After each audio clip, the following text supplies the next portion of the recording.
గోదావరిఖనికి చెందిన న్యాయవాది గుల్ల రమేష్పై కొంతమంది దాడి చేయటాన్ని నిరసిస్తూ సోమవారం కని బార్ అసోసియేషన్ ఆధ్వర్యంలో న్యాయవాదులు కోర్టు ఎదుట ధర్నా నిర్వహించారు. అనంతరం న్యాయవాదులు కోర్టు నుంచి కని ప్రధాన చౌరస్తా వరకు నినాదాలతో ర్యాలీ నిర్వహించారు. సందర్భంగా పలువురు న్యాయవాదులు మాట్లాడుతూ నిత్యం న్యాయం కోసం పరితపించే న్యాయవాదులపై పోలీస్ స్టేషన్కు కూతవేటు దూరంలో బీరు సీసాలతో దాడి చేయడం దారుణమన్నారు. రోజురోజుకు న్యాయవాదులపై దాడులు పెరిగిపోతున్నాయని, దాడులకు పాల్పడ్డ నిందితులను వెంటనే అరెస్ట్ చేయాలని వారు డిమాండ్ చేశారు. వెంటనే కేంద్ర రాష్ట్ర ప్రభుత్వాలు స్పందించి న్యాయవాదుల రక్షణ చట్టాన్ని అమలు చేయాలని డిమాండ్ చేశారు.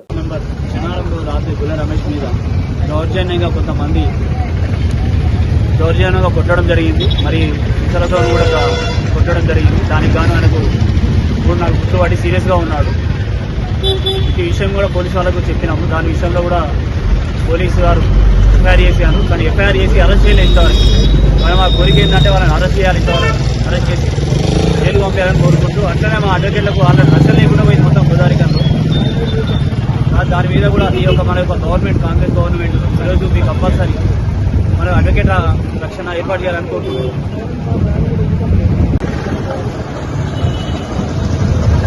రాను రాను చాలా ప్రదేశాలలో అడ్వకేట్లపై దాడులు జరుగుతున్నాయి. ఈ మధ్యకాలంలో ఖమ్మంలో కానివ్వండి, ఆదిలాబాద్ కానివ్వండి, హైదరాబాద్ కానివ్వండి, ఇప్పుడు గోదావరిఖని ఈ రకంగా అడ్వకేట్ల పైన అకారణంగా దాడులు చేస్తూ ప్రజాస్వామ్యానికి విఘాతం కల్పిస్తున్న యొక్క దుష్ట శక్తులు ఏవైతున్నాయో వాళ్ళందరిపై చర్య తీసుకోవాలి. వాళ్ళందరినీ వెంటనే అరెస్ట్ చేసి చట్ట ప్రకారం వాళ్ళని శిక్షించాలి. అదేవిధంగా ఎన్నో రోజుల నుంచి కూడా పోరాటం చేస్తున్నాం. న్యాయవాదుల యొక్క రక్షణ చట్టాన్ని ఏర్పాటు చేయాలని. అది కూడా త్వరలో సాకారం కాబోతున్నట్టు మన చివరి వారం లాస్ట్ వీక్ కేంద్ర న్యాయశాఖ మంత్రి అర్జున్ మేఘవాల్ గారు హైదరాబాద్ వచ్చినప్పుడు అడ్వకేట్ల సమావేశంలో ఈ ప్రస్తావన తీసుకురావడం జరిగింది. త్వరలో అడ్వకేట్ల రక్షణ చట్టాన్ని ఏర్పాటు చేయడం కోసం ప్రభుత్వం సిద్ధంగా ఉంది అని చెప్పడం జరిగింది. దాన్ని సంతోషిస్తున్నాం. మరి అది వచ్చేంత వరకు కూడా న్యాయవాదులందరం కూడా ఐకమత్యంగా ఉండి, ఐక్యంగా ఉండి ఆ రక్షణ చట్టాన్ని తేవడం కోసం కూడా రాష్ట్ర వ్యాప్తంగా, దేశవ్యాప్తంగా పోరాటాలు చేయాల్సిన అవసరం ఉంది.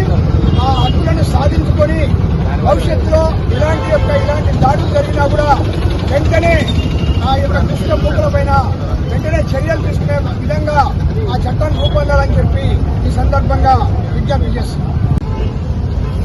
అందరికీ నమస్కారం. శనివారం రోజు రాత్రి అకారణంగా ఒక న్యాయవాది పైన దుండగులు హత్యాయత్నం చేయడం జరిగింది.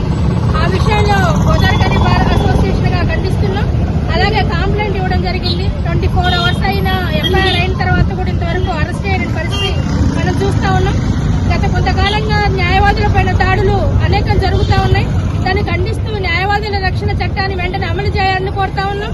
అలాగే న్యాయవాదుల పైన ఏదైనా జరిగినప్పుడు వాటికి సంబంధించి ప్రత్యేక కోర్టును కూడా ఎస్టాబ్లిష్ చేయాలంటున్నాం.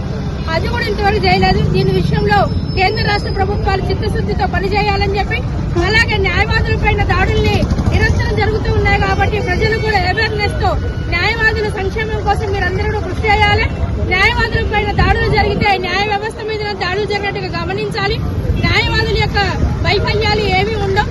మీ కేసు పైన, మీ కాగితాల పైన మాత్రమే ఆధారపడి ఉంటాయని చెప్పి కోర్టుకు వచ్చే కక్షిదారులు కూడా ఆలోచన చేయాలి. ఇది మర్చిపోయి న్యాయవాదుల పైన దాడులు జరిగితే మీకు వచ్చేది ఏమీ లేదు. కాబట్టి ప్రజలందరూ కూడా చైతన్యవంతం అవ్వాలి. ఈ విషయంలో న్యాయవాదుల పైన జరుగుతున్న దాడుల్ని ఖచ్చితంగా ఖండించాలి. వాళ్ళు శిక్షించే విధంగా కొత్తగా ప్రత్యేకమైన కోర్టులు కూడా ఎస్టాబ్లిష్ చేస్తే బాగుంటుంది. ఈ విషయంలో కేంద్ర రాష్ట్ర ప్రభుత్వాలు రెండు కూడా చిత్తశుద్దితో పనిచేయాలని డిమాండ్ చేస్తా ఉన్నాం.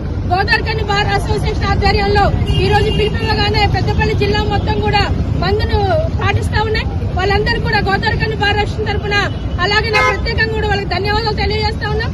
అలాగే మిగతా రోజుల్లో కూడా న్యాయవాదులపై ఎక్కడ దాడులు జరిగినా, ఎలాంటి జరిగినా కూడా న్యాయవాదులందరూ ఐకమత్యంతో ఉండి తెలంగాణ రాష్ట్రం కోసం మనందరం ఏ విధంగా అయితే కృషి చేశామో అలాగే న్యాయవాదుల రక్షణ చట్టం కోసం కూడా మనందరం కూడా ఐక్యంగా పనిచేయాలని ఆ విధంగా డిమాండ్ చేస్తూ అందరికీ సహకరించవలసిందిగా కోరుతా ఉన్నాం.